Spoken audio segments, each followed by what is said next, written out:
Thank you. Roll call. Press your present button.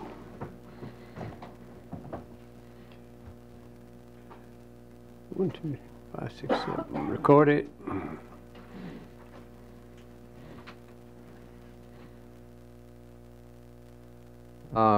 Mike, you doing the announcements tonight? Yes, sir, and I do have a few announcements. First of all, some of you may not know that Joe Horn's mother passed away this Monday morning, and so he's down in Lawrenceburg this evening at the visitation. The service is tomorrow afternoon, also down in Lawrenceburg, so please keep Joe and his family in your thoughts and prayers. Also, I'm sad to report that we lost a member of the local planning community here in town.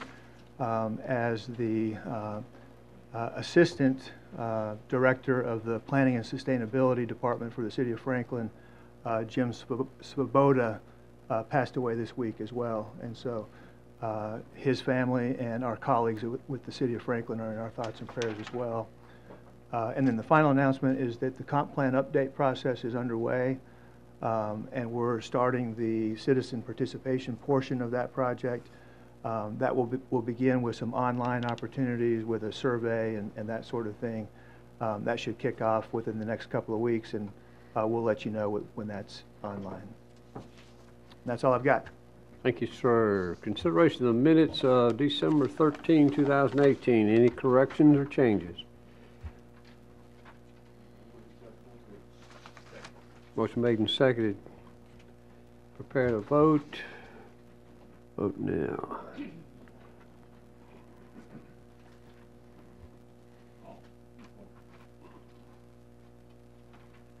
Just press one time, Paul, on this new system.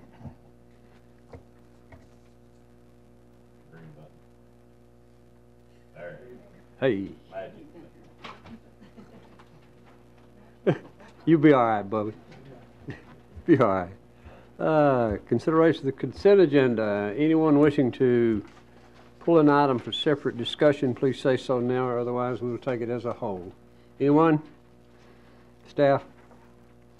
Thank you, Mr. Chairman. Starting with item number 3, Blackberry Ridge. It's a maintenance bond for landscaping, $2,900. The recommendation is to release the bond.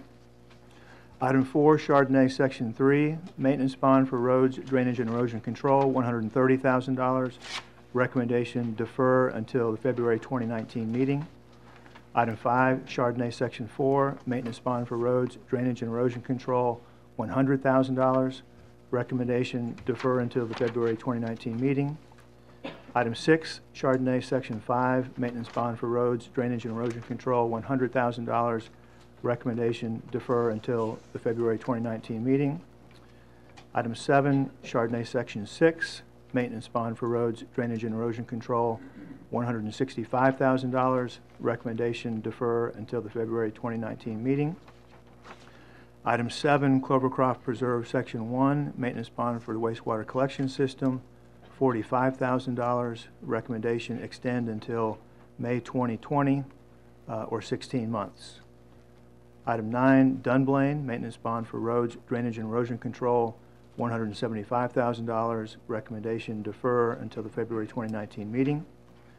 Item 10, Silverstream Farm, Section 4D, maintenance bond for roads, drainage, and erosion control, $50,000. Recommendation defer until the February 2019 meeting. Item 11, Silverstream Farm, Section 4E, maintenance bond for roads, drainage, and erosion control, $65,000. Recommendation defer until the February 2019 meeting. And item 12, Troubadour Club, Section 3, performance bond for wastewater collection system, $67,750. Recommendation extend in the current amount for a period of 6 months. I had 87. I'm sorry, it is $87,750. Thank you. And then dropping down to final plats, item 16, final plat review for Stevens Valley subdivision, Section 3, containing 27 lots on 5.91 acres, located off Sneed Road in the 5th voting district. Staff recommends approval of the final plat with the following conditions. 1, the posting of a performance bond in the amount of $305,000 for roads, drainage, and erosion control. 2, the posting of a performance bond in the amount of $24,333.67 for water and sewer improvements as specified by Harpeth Valley Utilities District. 3, the applicant shall submit a letter to the Planning Department agreeing to have a registered professional engineer involved in the construction phase for roads, drainage, and erosion control of the project for the purpose of monitoring construction in order to ensure conformity with approved plans and specifications. Item 4, execution of a stormwater maintenance agreement and submission of an operation and maintenance plan for stormwater improvements. And 5, submission of the approved final plat in DWG format on recordable media based on the Tennessee State Plan Coordinate System prior to signature and recording of the plat. And then finally, item 17, it's a final plat for Stevens Valley Subdivision Section 4, containing 21 lots on 5.10 acres located off of Sneed Road in the 9th voting district. Staff recommends approval of the final plat with the following conditions. 1, the posting of a performance bond in the amount of $473,000 for roads, drainage, and erosion control. 2, the posting of a performance bond in the amount of $20,670.18 for water and sewer improvements as specified by Harpeth Valley Utilities District. 3, the applicant shall submit a letter to the Planning Department agreeing to have a registered professional engineer involved in the construction phase for roads, drainage, and erosion control of the project for the purpose of monitoring construction in order to ensure conformity with the approved plans and specifications. 4, execution of a stormwater maintenance agreement and submission of an operation and maintenance plan for stormwater improvements. And 5, submission of the approved final plat in DWG format on recordable media based on the Tennessee State Plan Coordinate System prior to signature and recording of the plat. Thank you. Motion on consent. Motion made and seconded. Any further discussion? Prepare to vote. Vote now. Whoops. Here we go.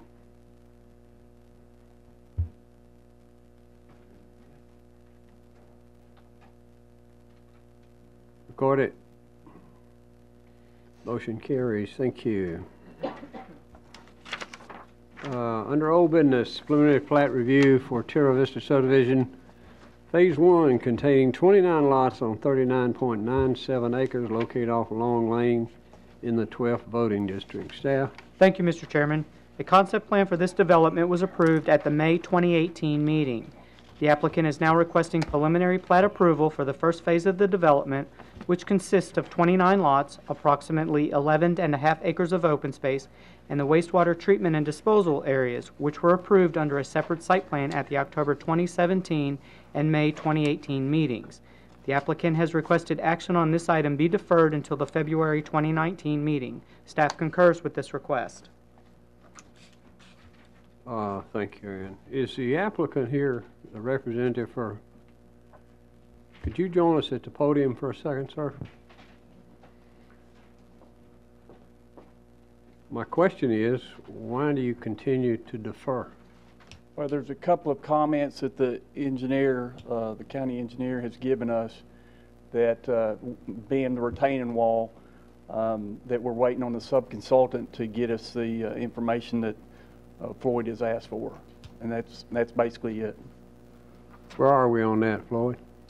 We're just waiting for the information. I think there's 2 or 3 comments that they haven't addressed. So you're going to continue to submit pending him getting that to you, or what's the plan?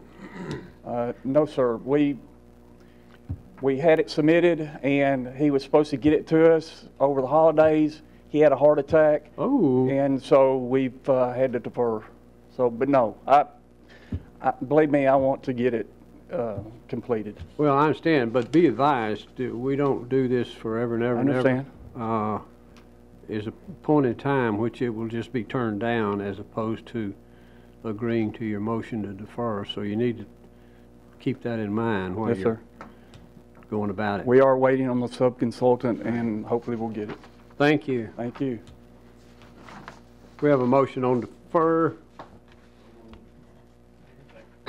Motion made and seconded a couple of times. Prepare to vote. Vote now. Record it. Motion carries. Thank you. Agenda item 14, under non-residential site plan review for Starnes Creek non-traditional wastewater treatment and disposal system on 154.94 acres located off Meeks Road in the 5th voting district. Staff? Thank you, Mr. Chairman. The applicant is requesting site plan approval for a proposed non-traditional wastewater treatment and disposal system in the Rural Development 1 zoning district. The proposed system will serve a residential subdivision that is planned for the property. County zoning ordinance requires a site plan for a proposed non-traditional wastewater treatment and disposal system to be approved before a concept plan for the subdivision the system will serve may be approved. The subject property totals approximately 155 acres in size and is located on Meeks Road. The front of the property is relatively flat with rolling hills, while the rear of the property contains steep slopes. Approximately 72% of the site is covered in tree canopy. The property contains several natural resources including streams, floodplain, steep slopes, hilltops, and woodlands. The proposed system will utilize recirculating sand filter technology to treat wastewater generated by the proposed subdivision. The treatment system will be located in the northwestern portion of the site, approximately 300 feet from the adjoining property, which meets the setback requirements.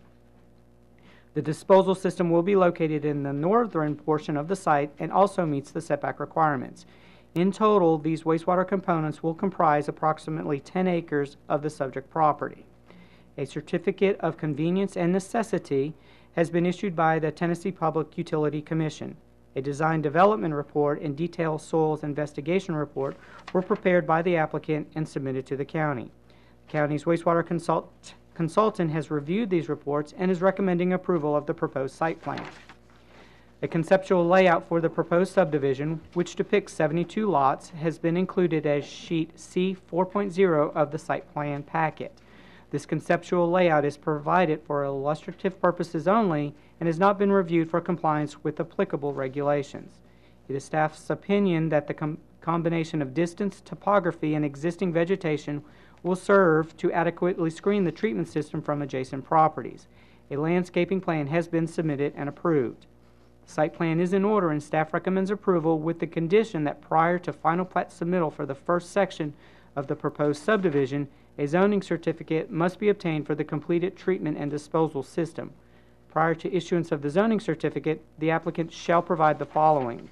Number 1, a letter from TDEC indicating that the non-traditional wastewater treatment and disposal system was installed and is functioning. Number 2, as-built drawings showing the location of all system components and a sealed certification letter from the design engineer indicating that the non-traditional wastewater treatment and disposal system was constructed in accordance with the approved construction plans and specifications. Number 3, a letter from the owner/utility provider indicating that it has accepted the non-traditional wastewater treatment and disposal system and is currently operating same. Number 4, the posting of a performance bond in the amount of $120,700 for the non-traditional wastewater treatment and disposal system as specified by the county's wastewater consultant. And number 5, posting of a performance bond in the amount of $8,200 for landscaping improvements. Thank you, sir. Questions of staff? Comments?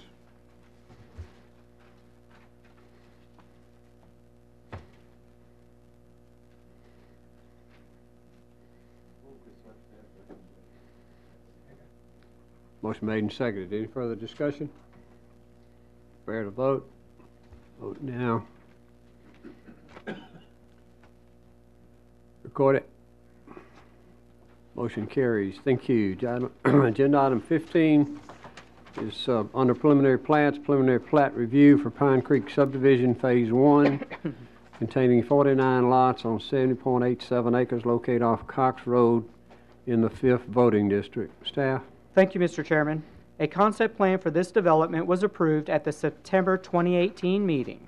The applicant is now requesting preliminary plat approval for the first phase of the development, which consists of 49 lots, approximately 54 acres of open space, and the wastewater treatment and disposal areas, which were approved under a separate revised site plan at the April 2018 meeting. At their November 2018 meeting, the Williamson County Highway Commission granted approval for the turn lane improvements on Cox Road. These improvements must be completed to the satisfaction of the Williamson County Highway Superintendent prior to the submittal of the first final plat. The preliminary plat is consistent in layout with that depicted on the approved concept plan.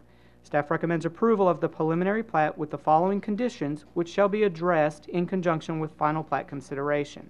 Number 1, prior to final plat submittal, for the first section of the proposed subdivision, a zoning certificate must be obtained for the completed treatment and disposal system. Prior to issuance of the zoning certificate, the applicant shall provide the following. A letter from TDEC indicating that the non-traditional wastewater treatment and disposal system was installed and is functioning.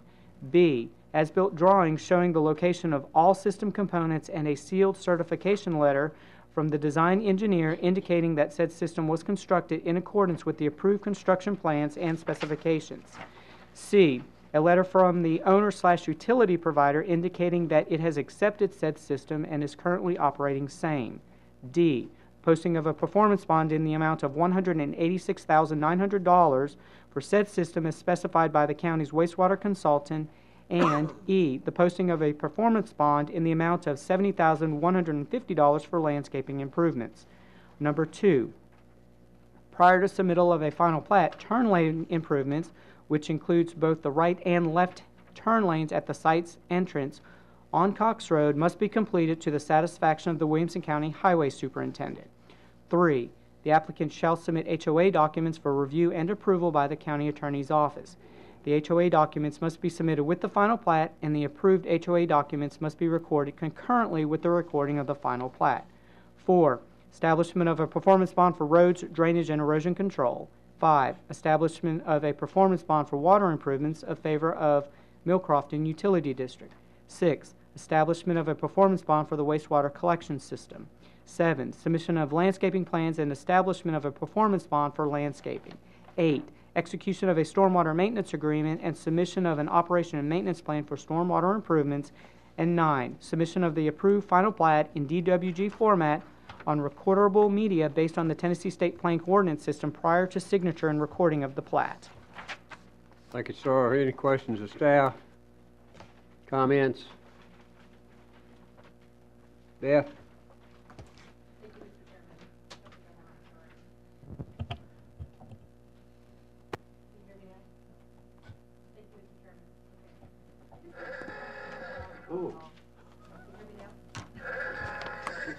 She's controlling it up here if you'll. Is it on? Okay, good. Sorry. This is just a really quick question. I just had a question about different little lot sizes that are on this. I know this is a preliminary plan. A new lot size determines the type of development, but also topography and so forth. And with those minimums, are we looking at front load garages on every single house? I know we're not in a place with the company when we use making changes, but I just had a question. In terms of how the lot sizes were determined in the plan. So the lot sizes are determined by the developer. The zoning ordinance outlines the minimum lot size requirement, which they've complied with. As for the construction of the front-loading garages, we have no regulations in place to control that. That would be up to the developer for that part of it.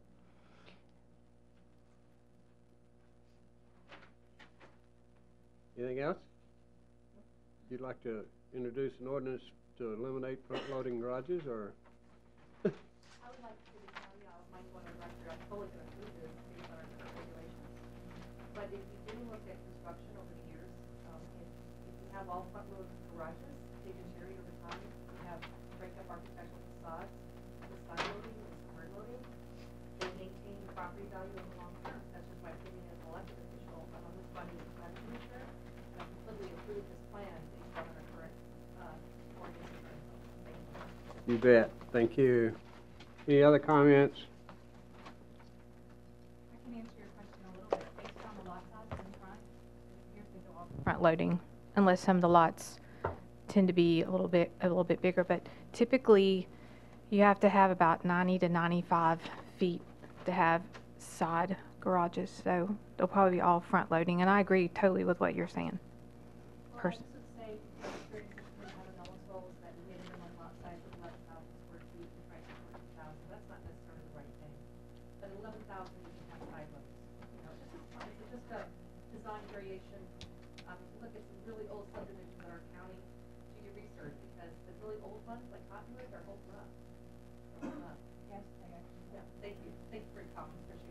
You bet. Thank you. Other comments?